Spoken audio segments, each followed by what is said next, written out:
আন-নূর TV, সত্য প্রকাশে অবিরাম পথ। বিসমিল্লাহির রহমানির রহিম।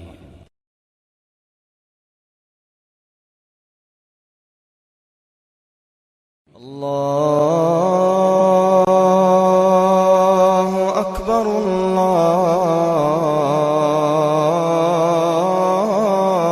আল্লাহু আকবার, আল্লাহু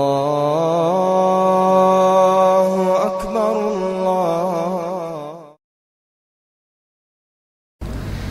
আসসালামু আলাইকুম ওয়া রাহমাতুল্লাহি ওয়া বারাকাতুহু। সুপ্রিয় শ্রোতা মণ্ডলী, আমাদের আহলে সুন্নাহ ওয়াল জামাত ইসলামিক দাওয়াত সেন্টারের পক্ষ থেকে মোবারকবাদ জানিয়ে আমাদের ধারাবাহিক অনুষ্ঠান প্রশ্নোত্তর পর্বে অনুষ্ঠান শুরু করতে যাচ্ছি। আজকে আমাদের আলোচ্য বিষয় হচ্ছে একটি ছোট প্রশ্ন, তবে এটা নিয়ে হয়তো আপনারা অনেকেই বিভ্রান্তির মধ্যে পড়েন। আপনারা অনেক সময় দেখে থাকি আমরা বিভিন্ন অনলাইনে বা চ্যানেলে একটা প্রশ্ন অনেকেই করে থাকি যে আমরা ইমাম আবু হানিফা রাহমাতুল্লাহি আলাইহিকে মানব নাকি প্রিয় নবীজি সাল্লাল্লাহু আলাইহি ওয়াসাল্লামকে মানব। তো আজকে আমাদের দাওয়া সেন্টারের স্টুডিওতে উপস্থিত হয়েছেন বিশিষ্ট আলেমে দ্বীন মুহতারাম মুফতি জুনায়েদ কাসেমী দাওয়াত বারাকাতুহুম, সম্মানিত শিক্ষা সচিব ও সিনিয়র মুফতি জামিয়া ইসলামিয়া রওজাতুল উলুম, সম্মানিত খতিব নবাবগঞ্জ বড় মসজিদ। তো আমরা মুহতারামের কাছে জানতে চাইব যে আসলে এই যে প্রশ্নটা করা হচ্ছে আমাদের কাছে অনেক ক্ষেত্রে যে আমরা কি আল্লাহর নবীকে মানবো নাকি ইমাম আবু হানিফা রাহমাতুল্লাহি আলাইহিকে মানবো, এই প্রশ্নটা কি উত্তর হতে পারে বা এই প্রশ্নটা কতটুকু যৌক্তিক, এই বিষয়টা আমরা আপনার কাছে জানতে চাচ্ছি। নাহমাদুহু ওয়া নুসাল্লি আলা রাসূলিহিল কারীম, আম্মা বা'দ।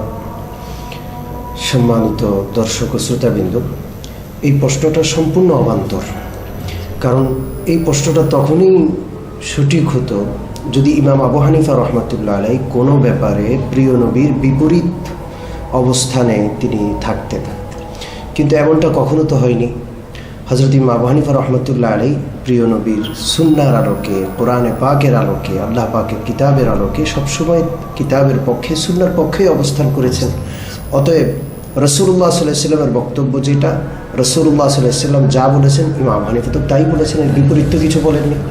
এই প্রশ্নটাই আবু হানিফা রহমাতুল্লাহ আলাইহির ব্যাপারে উত্থাপন করা, বিভ্রান্তি ছড়ানো উদ্দেশ্যেই করা হয়। না হয় এই প্রশ্ন তো ইমাম বুখারী রহমাতুল্লাহ আলাইহির ব্যাপারে কেউ উত্থাপন করে না। অথচ ওই প্রশ্নটা ওনার ব্যাপারে আসার একটা ছিল। এইভাবে তো বলা যেত যে আমরা কি রাসূলুল্লাহ সাল্লাল্লাহু আলাইহি ওয়াসাল্লামকে মানবো না ইমাম বুখারীকে মানবো, এমন প্রশ্ন তো কেউ করে না। কারণ সবাই জানে যে ইমাম বুখারী রহমাতুল্লাহ আলাইহি বুখারী শরীফের মাধ্যমে 100% বিশ্বনবীকে মানাটাই বুঝিয়েছেন এবং নিজেও মেনেছেন, উম্মতকে মানার দিকে ডেকেছেন। ঠিক তদ্রুপ ইমাম আবু হানিফা রহমাতুল্লাহ আলাইহি 100% প্রিয় নবীর সাথে সব ব্যাপারে একমত। কখনো কোনো ব্যাপারে প্রিয় নবীর মত একটা, ইমাম আবু হানিফার মত ভিন্নটা, এমনটা কখনো হয়নি। মূলত আমরা ওই সমস্ত ব্যাপারেই ইমাম আবু হানিফা রহমাতুল্লাহ আলাইহিকে মানি শরীয়তের যে সমস্ত ব্যাপারগুলো অস্পষ্ট। শরীয়তের সব ব্যাপার স্পষ্ট নয়। কোরআন হাদিসের যে ব্যাপারগুলো স্পষ্ট সেখানে কোনো ইমাম মানার প্রয়োজন আসে না। কিন্তু কিছু বিষয় আছে যেটা অস্পষ্ট, কিছু বিষয় আছে যেটা দুইমুখী, উভয় পক্ষের কথা আছে, উভয় দিকের হাদিস রয়েছে। কিছু বিষয় আছে যেটা একেবারে কোরআনে পাকেও নেই, হাদিসে পাকেও নেই। এই সমস্ত বিষয়ে গবেষণা করে, অর্থাৎ ব্যাখ্যা সাপেক্ষ যে বিষয়গুলো, সেই বিষয়ে ইমাম আবু হানিফা রাহমাতুল্লাহ আলাইহির ব্যাখ্যা আমরা অনুসরণ করি। অর্থাৎ ব্যক্তি ইমাম আবু হানিফাকে মোটেই না, ওনার ব্যাখ্যাগুলোকে আমরা অবশ্যই আমরা ব্যাখ্যাগুলোকে অনুসরণ করি। এই জন্য ওই প্রশ্নটা এখানে আসবে না। একটা দৃষ্টান্ত দিলে বুঝতে সুবিধা হবে। যেমন কোরআনে পাকের আয়াত রয়েছে, আল্লাহ পাক ইরশাদ করেন, ওয়াল মুতাল্লাকাতু ইয়াতারাব্বাসনা বিআনফুসিহিন্না সালাসাতা কুরু।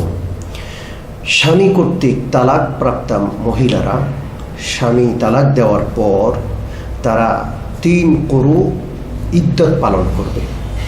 এই যে 3 কুরু ইদ্যত পালন করবে, কুরু শব্দের অর্থ কি? কুরু শব্দের অর্থের জন্য আপনি যদি অভিধান দেখেন, কুরু শব্দ একটা শব্দ বিপরীতমুখী দুইটা অর্থ রাখে। কুরু শব্দের অর্থ হায়েজ তথা মাসিক অবস্থা, আবার এই কুরু শব্দের অর্থ পবিত্র অবস্থা।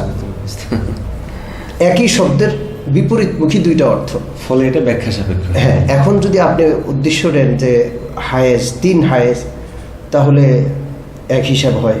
আর যদি উদ্দেশ্য নেন 3 তোহর অথবা 3 পবিত্রতার অবস্থা, তো ভিন্ন, পুরা অর্থ তো ভিন্ন।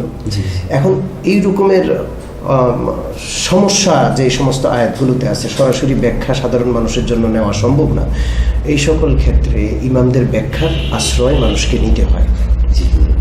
তো এই জন্য ইমাম আবু হানিফা রহমতুল্লাহ এই আয়াতের উপর গবেষণা করে তিনি বলেছেন যে করো এর অর্থ হায়েজ তথা মাসিক, অর্থাৎ স্বামী যদি স্ত্রীকে তালাক দেয় তাহলে স্ত্রী 3 মাসিক সময় অপেক্ষা করবে, পবিত্রতার সময় নয়, মাসিকের সময়।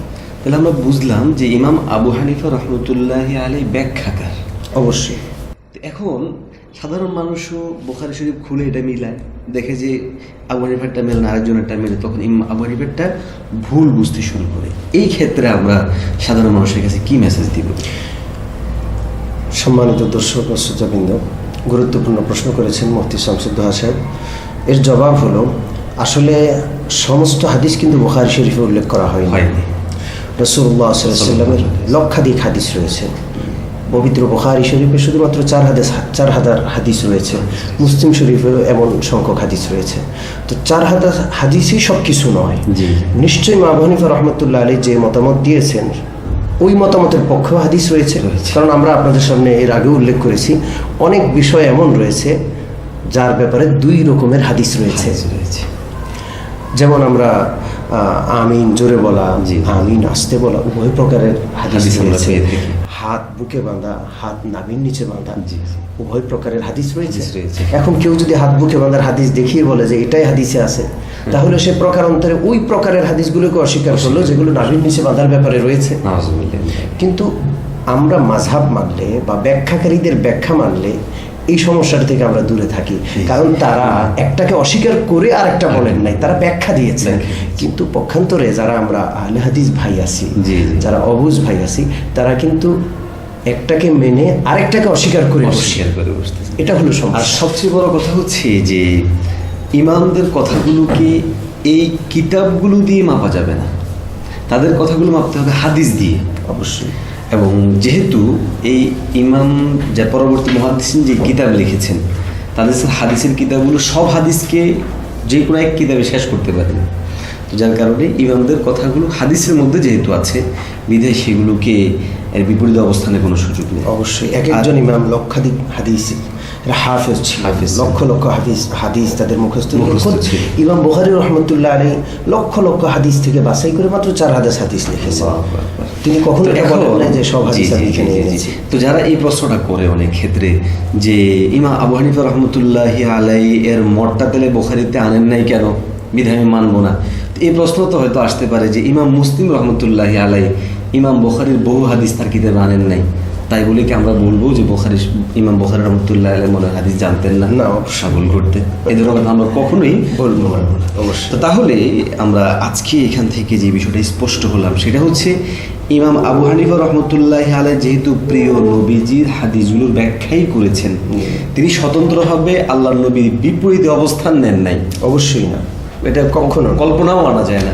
যেমনটা ইমাম বুখারী রহমতুল্লাহি আলাইহি হাদিস রচনা মানে হাদিস সংকলন করেছেন, করে তিনি আল্লাহ নবীর বিপরীতে যান নাই, বরং সহায়ক হয়েছেন। ইমাম আবু হানিফা রহমতুল্লাহি আলাইহির ব্যাখ্যা ক্ষেত্রে সহায়ক হয়েছেন। হাদিস বুখারী মানলে যেন প্রিয় নবীজিকে মানা হয়, এরকম ইমাম আবু হানিফার কথাগুলো বা ব্যাখ্যাগুলো মানলেও প্রকারান্তরে আল্লাহ রাসূল সাল্লাল্লাহু আলাইহি ওয়াসাল্লামকেই মানা হয়। তো সুপ্রিয় শ্রোতা, আজকে আমাদের মুহতারাম মেহমানের আলোচনা থেকে আমরা এই কথাটা স্পষ্ট হয়ে গেলাম যে আমরা আবু হানিফাকে মানবো নাকি প্রিয় নবীজিকে মানবো, এই প্রশ্নটা একটা অবান্তর প্রশ্ন।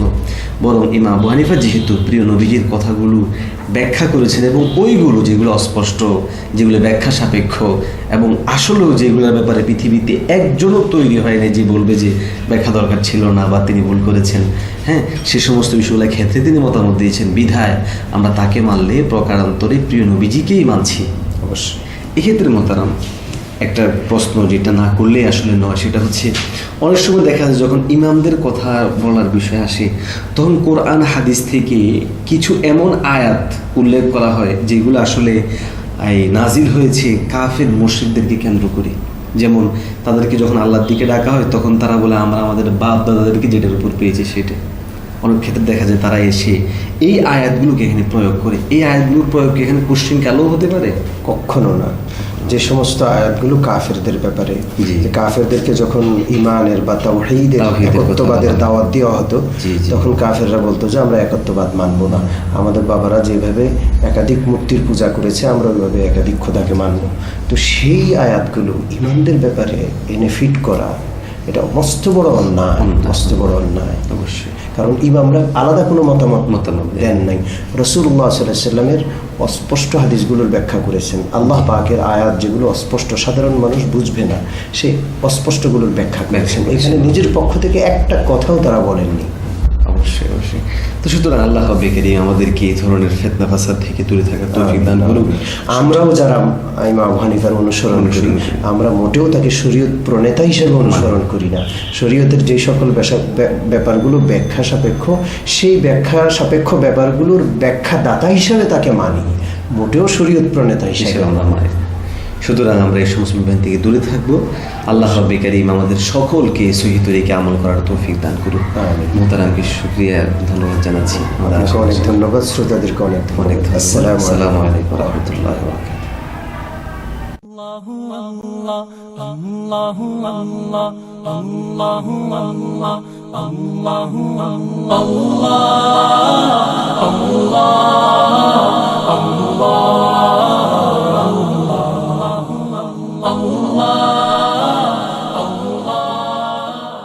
আন-নূর টিভি, সত্য প্রকাশে অবিরাম পথ চলা।